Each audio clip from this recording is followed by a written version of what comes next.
que l'AMS célèbre ses 20 ans, pouvez-vous revenir un peu sur la date de création et tout? Oui, l'AMS, l'Association des métiers de la musique, dont le credo est organisant l'intérêt général, a été créée le 15 novembre 1999 et en son sein a regroupé depuis sa création l'ensemble des métiers qui tournent autour de la musique, allant de l'auteur à l'artiste-interprète, le producteur, le manager, l'animateur de radio, l'ingénieur du son et d'autres métiers qui sont connexes vraiment à la musique. C'est ce qui nous a permis de mieux se connaître et d'avoir un minimum, un tronc commun. Vraiment, ce tronc commun qui est en droite ligne avec notre credo, qui est organisons l'intérêt général. Et c'est à partir de là que, au niveau de notre programme, le programme numéro 1 qui nous intéressait et qui intéressait d'autres secteurs en dehors de la musique, c'est l'environnement juridique, le mode de gestion collective au Sénégal. En deuxième point, la protection sociale, donc la reconnaissance et la situation sociale de l'acteur culturel dans les métiers de la musique. Il y a le problème de notre patrimoine culturel que nous devons sauvegarder. Il y a le problème des infrastructures et aussi le problème du statut, la reconnaissance des gens qui sont dans les métiers de la culture en général comme étant des travailleurs. Parce que nous n'existons pas au niveau de la nomenclature du travail. Être musicien, qu'est-ce que c'est? On te dira, pouf, c'est un prestataire de service. C'est ce qui a fait que même au niveau de la loi, qui heureusement a été changée le 25 janvier 2008, au niveau de cette loi-là, au moins, il y a une reconnaissance de ceux qui font quelque chose dans la culture. Mais au niveau de la loi, il n'y a pas cette loi, pas encore, parce que c'est en cours. Et on pense que maximum d'ici le début de l'année prochaine, en 2020, la loi sur le statut et les autres professionnels de la culture sera votée. C'est en instance de projet, d'écriture, mais en tout cas, ça fait son petit bout de chemin. Et ce qui est intéressant, c'est que l'AMS, quand l'AMS parlait de droit d'auteur, de droit voisin, et vraiment comment gérer la société, avoir une société de gestion collective, on nous prenait pour des rêveurs, mais c'était il y a 20 ans. Mais alhamdoulilah, à force d'opiniâtreté et de continu et d'engagement et de foi et de croyance, nous avons essayé d'abord de sensibiliser les gens qui sont dans notre secteur, avec des partenaires dont la FIM, la Fédération internationale des musiciens, avec d'autres partenaires dont l'UNESCO, même la Banque mondiale, parce que c'est à partir de l'AMS que la Banque mondiale a injecté des fonds pour que nous arrivions à cette nouvelle loi et à la transformation, à la réforme sur la gestion collective. Et le BSDA a fait place à la SODAV. Nous en sommes fiers parce que nous étions avant-gardistes, mais juste pendant un petit moment. Parce que des entrailles de l'AMS sont nées d'autres organisations très fortes et représentatives, telles que la CIPEPS. C'est la coalition internationale, la coalition interprofessionnelle des producteurs et éditeurs de phonogrammes au Sénégal. Donc les producteurs se sont mis ensemble parce qu'ils ont des besoins aussi spécifiques. Après, il y a eu l'ADAFest. Ce sont les festivaliers, donc les promoteurs. Et d'autres associations sont nées. Et l'exemple que nous donnions a permis aussi à d'autres associations, d'autres secteurs de mieux s'organiser. Et ensemble, en 2005, nous avons formé avec les membres du gouvernement représentés par le ministère de la Culture le comité de pilotage pour arriver à une société de gestion collective et à une réforme de cette loi-là. Ça a pris du temps jusqu'en 2008 où Monsieur le Président de la République actuelle était Premier ministre. C'est lui qui a signé le projet de loi. Entre-temps, il est devenu président de l'Assemblée nationale. Et le 28 janvier, c'est lui qui a eu à signer cette loi-là, qui changeait donc non seulement la loi, mais aussi le statut de la structure de gestion collective qui est passé donc du BSDA, Bureau sénégalais du droit d'auteur, qui ne s'occupait que des auteurs. Et dans le combat, il y avait d'autres personnes qui sont dans des métiers connexes au métier de la culture qui n'étaient pas pris en compte. Et avec cette nouvelle loi-là, il y a eu l'introduction de nouveaux droits que sont les droits voisins pour les artistes interprètes de tout secteur, pour les producteurs de tout secteur, audiovisuel, musique, au niveau des artistes interprètes, les danseurs, les comédiens, les acteurs, tous sont pris en compte. Et après aussi, il y a les radiodiffuseurs. Vous, ce n'est pas pour rien que vous mettez un logo qui montre que c'est votre programme et que nul en dehors de vous, sans autorisation, ne peut en user. Parce que c'est maintenant dans la loi, donc une loi très progressiste. Et après, quand la SODAV est née,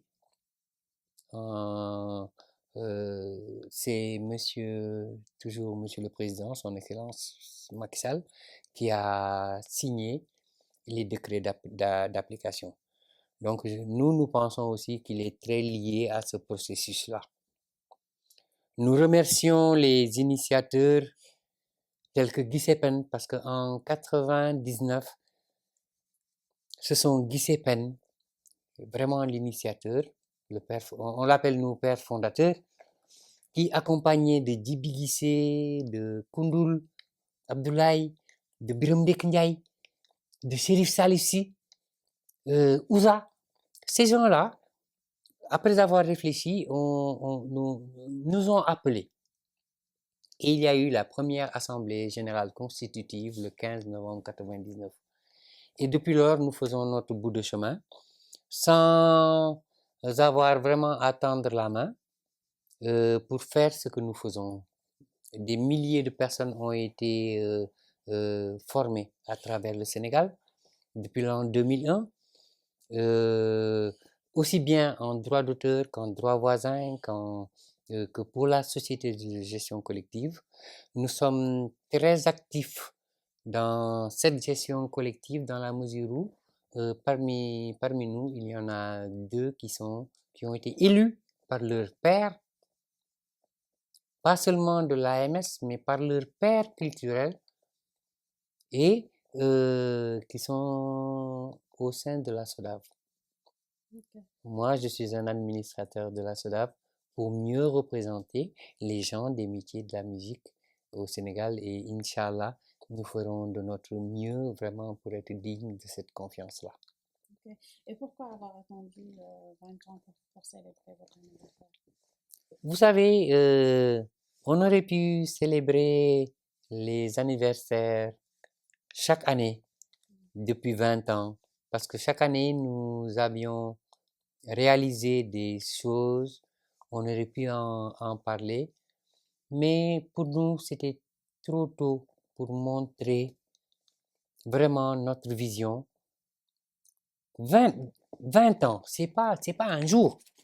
Et 20 ans de bénévolat pour des gens qui se sont sacrifiés pour que ce processus de développement de la culture aille à grands pas. ça a semblé lent, mais nous avons eu à réaliser beaucoup de choses. Donc, nous avons attendu, nous profitons de ces 20 ans que nous allons fêter durant toute l'année 2020, parce que jusqu'au 15 novembre 2020, on dira toujours 20 ans. 20 ans et un jour, 20 ans et 100 jours, 20 ans et 300 jours, jusqu'au moment de 20 ans et 365 jours, on dira, nous avons 21 ans. Nous espérons faire beaucoup d'événements et de manifestations, parce qu'il faut marquer ces 20 ans, toujours parler de soi. Moi, je fête vraiment mes anniversaires d'un point de vue artistique, une fois tous les tremblements de terre. Ça a été fait 2 fois. Et pourtant, je n'ai plus 20 ans. Parce que ce sont des moments, certes, qui reviennent chaque année, mais célébrer un anniversaire doit être quelque chose de crucial. Donc, l'AMS profite de ces 20 ans pour faire un crowdfunding. Appeler les gens à venir soutenir l'AMS lors d'un grand concert de solidarité qui va avoir lieu le 7 décembre là, donc à l'Institut français, où des membres de l'AMS se sont spontanément. Le premier à dire oui, c'est Didier Awadi, parce que Didier Awadi est un grand membre de l'AMS. Depuis sa création, il a toujours participé de près ou de loin à ce que nous faisions. Il fait même partie de la formation des formateurs en droit d'auteur et droit voisin que nous avons eu en 2003, financé par la FIM, la Fédération internationale des musiciens. Tellement parce que ce sont des gens engagés depuis longtemps dans ce combat. Donc il y aura Didier Awadi et il y aura Ismaël Lo, qui lui est membre de l'AMS et partenaire naturel depuis des années, même si on ne le voit pas dans certaines choses, parce qu'Ismaël Lo c'est un artiste très retiré. Il y a Omar Penn, qui lui aussi est un partenaire et un membre de l'AMS depuis sa création. Il y a Chonsek qui va venir, qui est un membre de l'AMS depuis sa création. Et il y aura Viviane. Il y aura Yoron Ndiaye qui fait partie du comité directeur même de l'AMS, mais qui s'est proposé à venir faire ce qu'il sait très bien faire, acoustique. Il y aura Bio McFay, qui lui aussi faisait partie de la formation des formateurs en 2003. Et ces gens-là, de bonne volonté, vont offrir des prestations. Et le clou de la soirée, bien sûr, ce sera Papa Chon, qui lui vraiment est je ne sais pas, comme un amoureux de l'AMS, parce que c'est une des personnes qui s'occupe de comment ça va les gars, qu'est-ce que je peux faire. Nous avons reçu aussi l'accord de celui qu'on appelle amicalement Père Ouza. Donc tous sont d'accord pour venir à cette soirée-là, qui est une soirée de crowdfunding, de recherche de fonds. Parce que l'AMS a eu 2 subventions en 20 ans.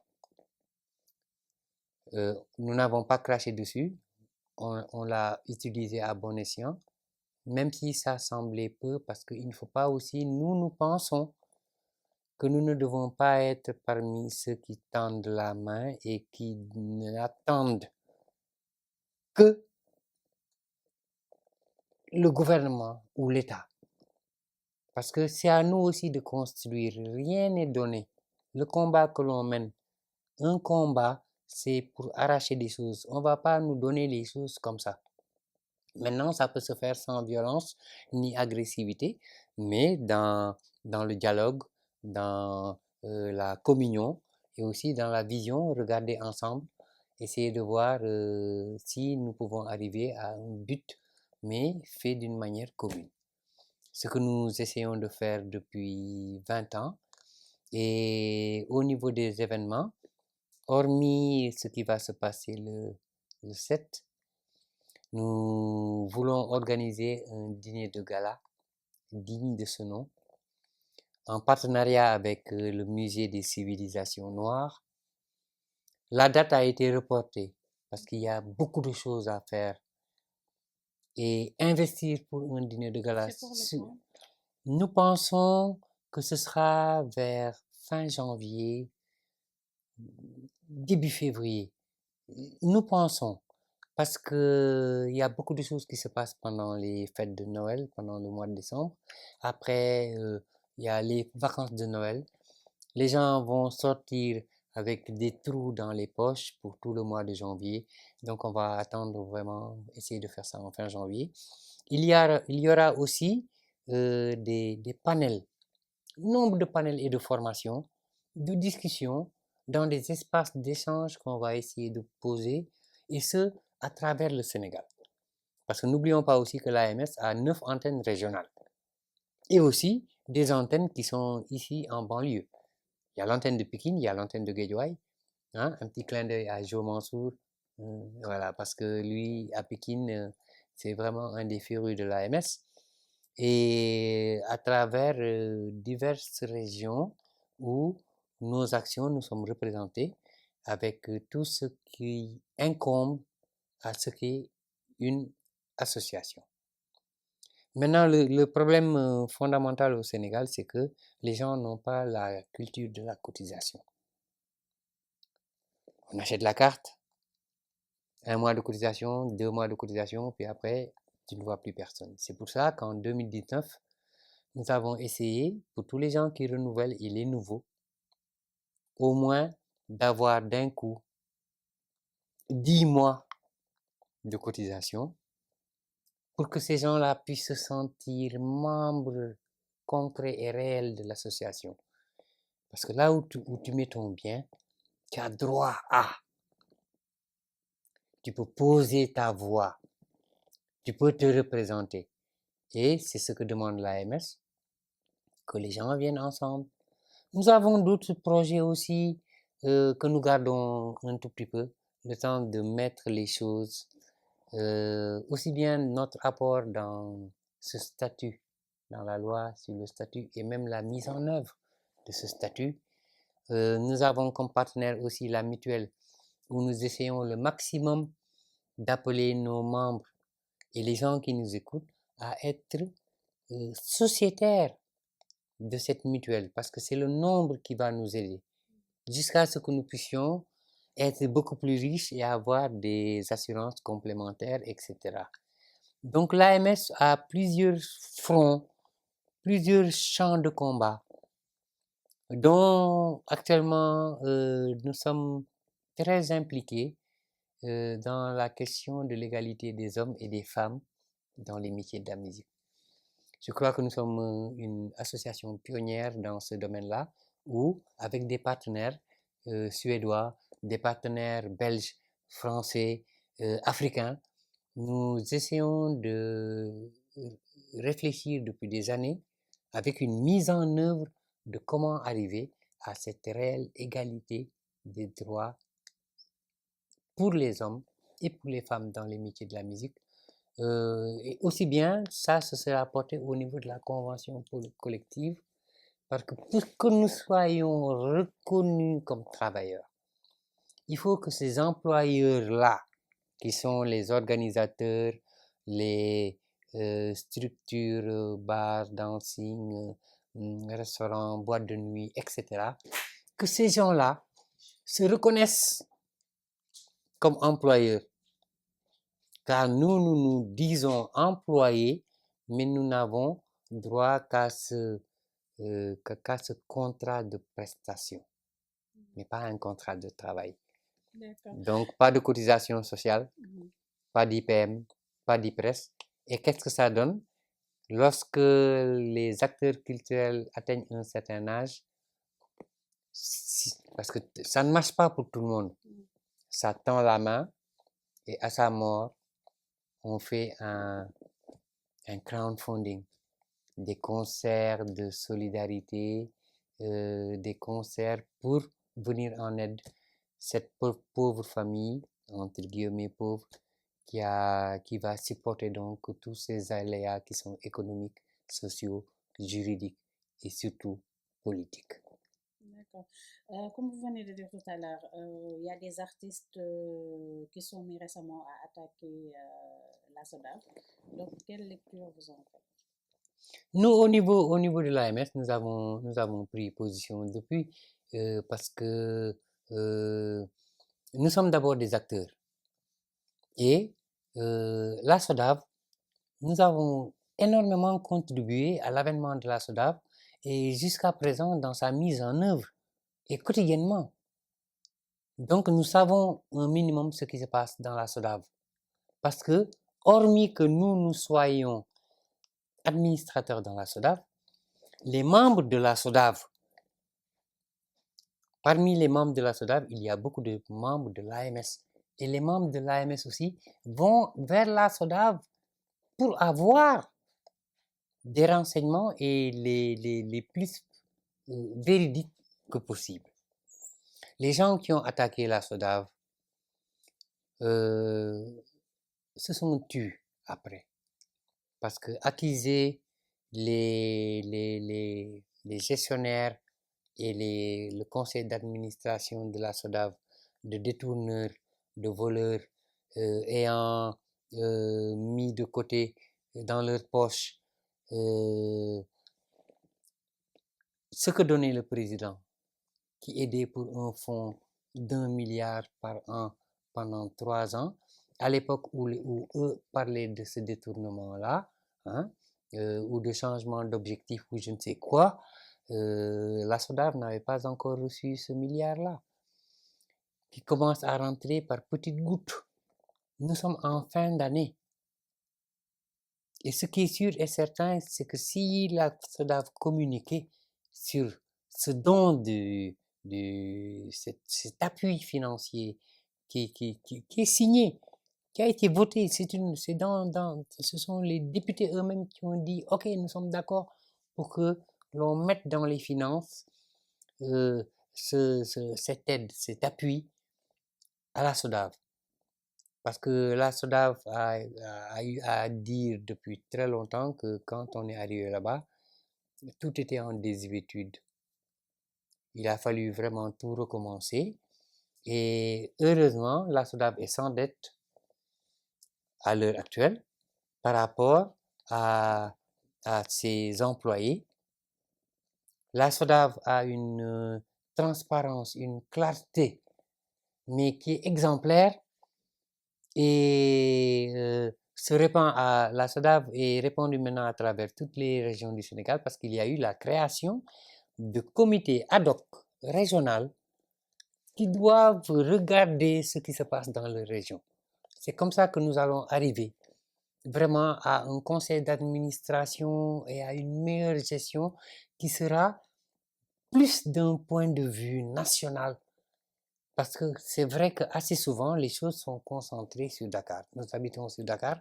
La majeure partie des gens du conseil sont membres et travaillent et vivent à Dakar. Et les régions sont en reste. Avec le magistère de Madame la PCA Ngoné Ndour, nous avons eu l'idée d'aller mettre des commissions régionales ad hoc qui n'ont pas la décision, mais qui apportent ce qu'ils ont. Ces acteurs, elles, apportent ce qu'elles ont dans leur région et contribuent à une meilleure gestion et une meilleure vue et une meilleure vision de ce conseil d'administration que nous représentons. Ces gens qui disaient que ça ne marche pas, que maintenant c'est en une fois qu'ils sont payés dans l'année. Mais quelqu'un qui avait 500 000 francs en 3 répartitions dans les années 2014, 2015 jusqu'en 2016. Quand en 2018, on lui donne plus d'1 million de francs en une fois, en 2019, rien qu'en début d'année, presque 1 million de francs, Quand ces gens-là disent que ça ne marche pas, moi, je ne comprends pas. Moi, je préfère qu'on me donne 1 milliard en une fois plutôt que de me donner 500 millions en 3 fois dans l'année. Et c'est dans les statuts de la SODAV, nous ne sommes pas obligés de faire ces 3 répartitions. Mais nous tendons à faire plus de 3. Parce que maintenant, avec les nouvelles technologies et tout ce qui se passe, parce que nous sommes en train de réfléchir sur beaucoup de choses que nous sommes en train de mettre en œuvre. La numérisation des instances de gestion de la SODAV, mais nous sommes dessus. Et chacun pourra à ce moment-là, à chaque fois que quelque chose tombe pour toi, c'est viré directement dans ton... je ne veux pas faire de publicité, mais tout le monde sait que maintenant l'argent circule très facilement et c'est instantané. À l'heure, et tu pourras à ce moment-là même contrôler avec ton code d'où vient cet argent que tu as reçu, pourquoi tu l'as reçu. Et c'est extrêmement important parce que c'est ce qui va permettre de mieux renforcer cette confiance inébranlable, ok, mais qui peut être plus grande que ces acteurs ont vis-à-vis de nous. On leur doit ça. Tu es à Kédougou, tu as travaillé, tes œuvres ont voyagé, ont été utilisées, les droits d'auteur ayant été payés. C'est du tic au tac que tu rentres dans une structure de paiement que tu auras choisi et tu retires ton dû. Je pense aussi que on a eu à le montrer lors de notre assemblée générale au mois de juin. Les projets de construction du local, du siège de la SODAV doivent être dignes de cette société qui est regardée et qui est chouchoutée et qui est même enviée par l'ensemble des sociétés de gestion collective du monde. Comment les Sénégalais ont-ils pu avoir une société qui s'occupe de tous les secteurs de la culture, à représentation égale, nombre de personnes égales, aussi bien au niveau des auteurs qu'au niveau des artistes interprètes, qu'au niveau des producteurs, que ce soit stylisme, musique, art visuel, audiovisuel, plastique, tout est à part égale. Et eux maintenant, ou elles, ces sociétés de gestion collective, représentées au niveau de la CISAC, qui est l'ONU des sociétés de gestion collective, la SODAV est regardée comme modèle. Donc, alhamdoulilah, moi je prie pour que ces sociétés vivent un minimum les 99 ans qui sont signés, parce qu'elle sera toujours là pour l'ensemble des acteurs de la culture au Sénégal. Merci beaucoup. C'est moi qui vous remercie parce que IGFM, le GFM, je vais me l'approprier. Là, ce n'est plus le secrétaire général qui parle, mais c'est l'artiste. C'est Gaye Family Massar. Gaye Massar Family. Donc les gars, merci beaucoup. Merci à tous les téléspectateurs.